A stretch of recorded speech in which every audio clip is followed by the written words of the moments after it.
अपनी तैयारी शुरू करते ही हो ना, भले कोचिंग में करो भले घर पे करो, उसमें रखना ईमानदारी बहुत ज़रूरी है। अगर आप धोखा दोगे जिन कि सभी को, घर वालों को, तो आप मान के चलिए कि आप एक बार या 2 बार धोखा दे सकते हो, बार बार नहीं दे सकते। और धीरे धीरे स्थितियाँ ऐसी हो जाएगी, घर वाले शादी कर देंगे, शादी करने के बाद में 1-2 साल तक खर्चा देंगे, तीसरे साल कहे भाई तेरा टापर फाड़ के, तेरे करने वाला हमने कर लिया। फिर किसी प्राइवेट स्कूल में जाओगे, इधर उधर करोगे, 10-5 हज़ार के लिए तोटे पड़ेंगे, 1 रुपया कैसे आता आपको पता नहीं है। तो एक बात ये कहना चाह रहा हूँ कि सिचुएशन को ऐसा मत समझना कि जीवन भर आपकी सिचुएशन ऐसी रहेगी।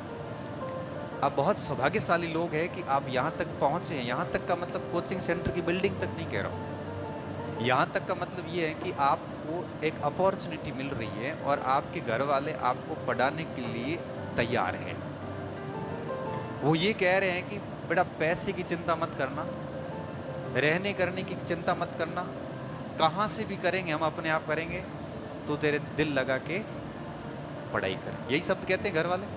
अब वो पैसे कहाँ से लाते हैं हमारे को पता है भाई, हम किसी करोड़पति बाप के बेटे नहीं है, हम किसी इंडस्ट्रियलिस्ट उद्योगपति के पुत्र नहीं है, ना हम किसी IAS RAS के पुत्र हैं।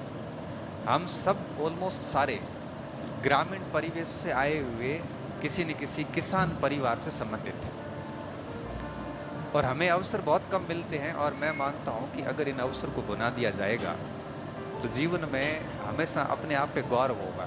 कईयों को दूसरों पे गौरव होता है, और एक व्यक्ति जो कठिन हालातों से निकला हुआ होता है ना, वो कुछ अचीव करता है तो उसको खुद को गौरव होता है। इस गौरव को अभी आपने महसूस नहीं किया, मैं हर दिन करता हूँ। बीच में मैं इंटरव्यू लेने की जयपुर गया था। अब मैं जयपुर गया तो वहाँ मुझे इतने बच्चे मिले, मतलब मैं एक समय था, मैं 13 साल पहले जयपुर गया था तो कोई जानता ही नहीं था।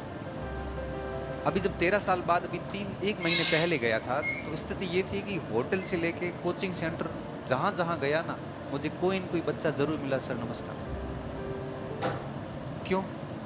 ये इस शरीर का सम्मान नहीं है, ये सम्मान है नॉलेज का।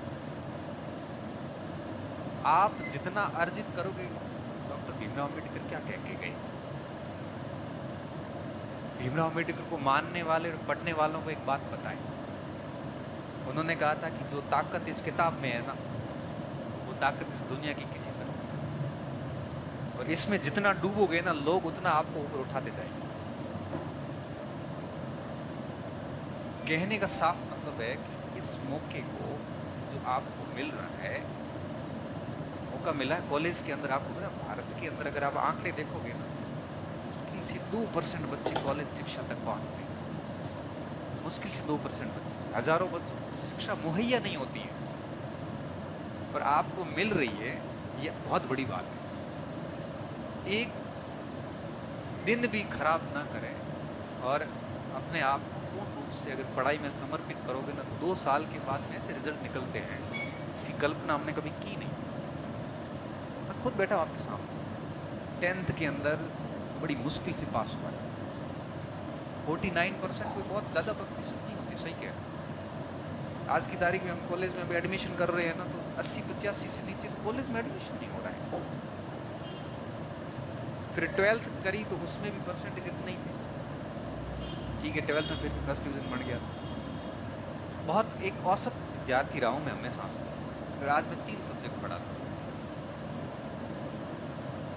3 सब्जेक्ट पढ़ाता हूँ, और सबसे खास बात यह है कि तीनों में कई विद्यार्थी तो कंफ्यूज हो जाते हैं कि मैं किस विषय का हूँ, भूगोल का हूँ कि इकोनॉमिक्स का हूँ कि हिस्ट्री। और ये कन्फ्यूजन बच्चों के नहीं, बच्चों को तो पता नहीं चलता, लेकिन बड़े बड़े प्रोफेसर बने हुए ना, वो भी सोचते हैं कि सर आप